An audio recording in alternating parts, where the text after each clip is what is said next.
Bonjour à tous, aujourd'hui je voudrais vous parler de rétention poumon plein et de rétention poumon vide. Ces temps de pause que nous faisons lors de nos exercices respiratoires, les pranayama. La respiration est un mouvement de va-et-vient entre inspire et expire.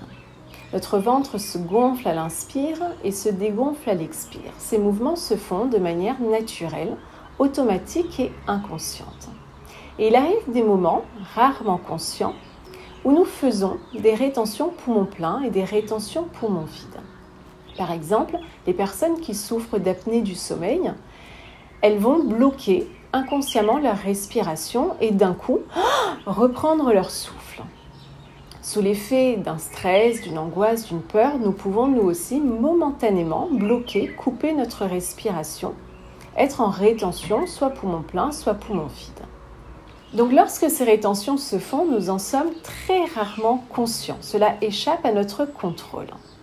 Lorsque nous apprenons les différentes techniques respiratoires, nous apprenons à contrôler notre souffle et nous apprenons à faire consciemment ces pauses, ces temps de rétention poumon plein et de rétention poumon vide. Dans les enseignements du yoga, il est dit que le but des exercices respiratoires serait d'allonger la durée de ces rétentions parce qu'elles amènent de nombreux bienfaits. Un exercice respiratoire ne devient un pranayama qu'avec ces rétentions qu'on appelle kumbhaka. Kumbha en sanskrit désigne un vase, une jarre, c'est-à-dire que nos poumons et par extension notre corps sont considérés comme un contenant qu'on peut remplir et vider. Donc notre corps se remplit d'air à l'inspire et se vide d'air à l'expire. Il se remplit d'énergie à l'inspire et se vide de toutes ces toxines, impuretés et résidus à l'expire. Il existe deux types de rétention. Les rétentions de souffle poumon plein qu'on appelle antar kumbhaka, antar signifiant intérieur, et les rétentions de souffle poumon vide, bahir kumbhaka, bahir signifiant extérieur. Donc, inspire, rétention poumon plein, expire, rétention poumon vide sont les 4 composantes de la respiration. Voyons maintenant ensemble les rétentions poumon plein. Les rétentions poumon plein se font juste après l'inspire. Ces rétentions poumon plein permettent d'emmagasiner une plus grande quantité d'oxygène et elles ont aussi le pouvoir de dissoudre tous nos nœuds, nos tensions, nos blocages, tant physiques qu'énergétiques et mentaux. Pour les yogis, lorsque nous inspirons, nous ne nous remplissons pas uniquement d'oxygène, mais nous nous remplissons aussi et essentiellement de prana, d'énergie vitale. Donc ces rétentions poumon plein pour le yogi est un moment essentiel où l'air inspiré, vayu, se transforme en prana. Lorsque nous respirons dans un état de conscience ordinaire, onde bêta, la qualité de ce prana est plutôt grossière. Lorsque nous sommes dans un état de relaxation légère, en onde alpha, la qualité de ce prana est déjà un peu plus subtile. Et lorsque nous sommes dans un état de méditation profonde, de relaxation profonde, la qualité de ce prana, donc là on est en onde delta theta, la qualité de ce prana est supérieure. On dit qu'il devient un nectar de vie. Donc lorsque l'on inspire et que l'on fait une rétention poumon plein, le prana absorbé circule dans tout notre corps et vient nourrir chacune de nos cellules, chacun de nos organes, nos tissus et tous nos corps physiques et énergétiques. Les rétentions poumon plein évoquent aussi l'ouverture, l'expansion, la circulation, le mouvement et la vie. Les rétentions poumon vide. Les rétentions poumon vide se font, elles, juste après l'expire. Ces rétentions poumon vide ont le pouvoir de nous plonger plus profondément à l'intérieur de nous pour une plus grande introspection. Les rétentions poumon vide évoquent, à l'inverse des rétentions poumon plein, la rétraction, la contraction, l'aspiration, l'immobilité. C'est l'immobilisation de nos pensées et de nos émotions. Ces rétentions poumons vides évoquent aussi la solitude et la mort. Il arrive pour certaines personnes que ces rétentions poumons vides génèrent chez elles des sensations désagréables, des peurs, des émotions désagréables. Et cela est certainement dû inconsciemment, bien sûr, à leur représentation de la mort. La mort, dans nos enseignements chamaniques, est considérée comme une grande conseillère.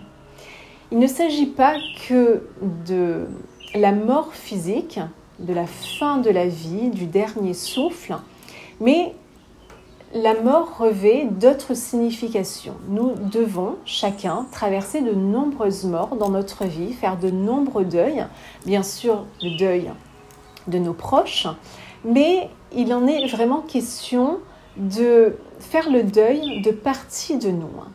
On doit laisser mourir des parties de nous, des vieux schémas répétitifs, dysfonctionnels, de vieilles blessures, de vieilles émotions, de vieux comportements, d'anciens conditionnements qui ne nous appartiennent pas, faire le vide, faire de l'espace pour que de nouvelles choses émergent en nous et des choses qui sont plus en accord avec qui on est aujourd'hui. Ces rétentions poumons vides ne sont absolument pas dangereuses. Elles nous demandent juste de lâcher prise et de plonger plus profondément à l'intérieur de soi.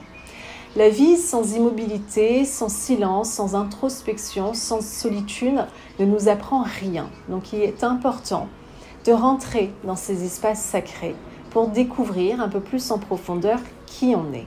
Donc si on accepte de se laisser guider dans ces rétentions poumons vides, si on accepte d'entrer dans cet espace de non-souffle, eh bien cet espace deviendra un espace initiatique dans lequel on se rencontrera au plus profond de notre être.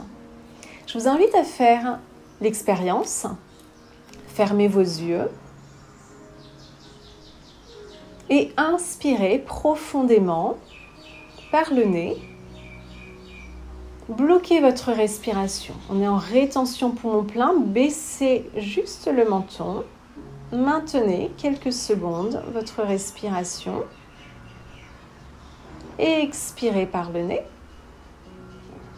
Et rétention poumon vide, quelques instants. À nouveau, inspirez par le nez.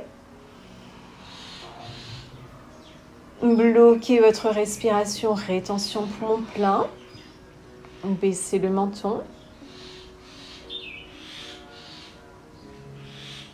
Expirez. Rétention poumon vide. Inspirez. Rétention poumon plein.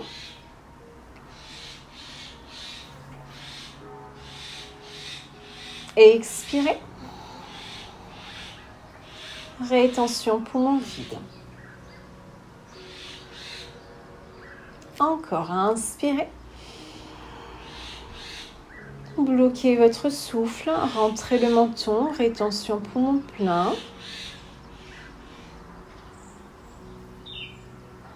Expirez. Videz l'air. Rétention poumon vide. Une dernière fois, inspirez. Rétention poumon plein. Rentrez le menton.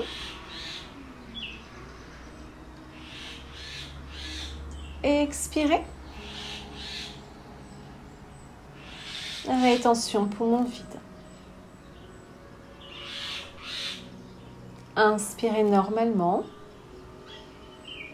Retrouvez votre respiration naturelle et prenez juste quelques secondes pour observer comment vous vous sentez.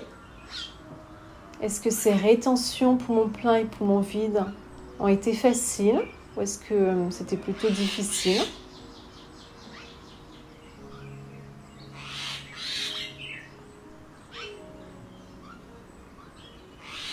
Est-ce que ces rétentions ont généré quelque chose?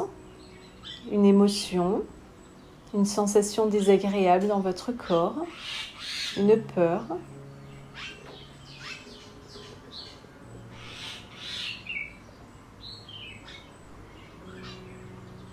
Lorsque l'on débute, il est plus facile de maintenir notre concentration et notre attention en comptant nos temps d'inspire, d'expire et nos rétentions.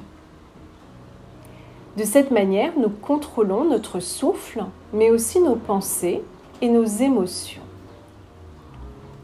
Au bout de quelques minutes, ces respirations plus longues et profondes nous amènent dans un calme intérieur, dans une paix profonde. Et dans ce calme peuvent survenir des temps de rétention poumon plein et poumon vide non volontaires. On appelle cela la respiration intérieure. Nous n'avons donc plus besoin de penser à respirer. La respiration se fait à l'intérieur de nous. Et cela s'explique par le fait que la respiration ne se fait plus par nos narines, par nos canaux Ida et Pingala, mais la respiration se fait par notre canal central qui se situe tout le long de notre colonne vertébrale.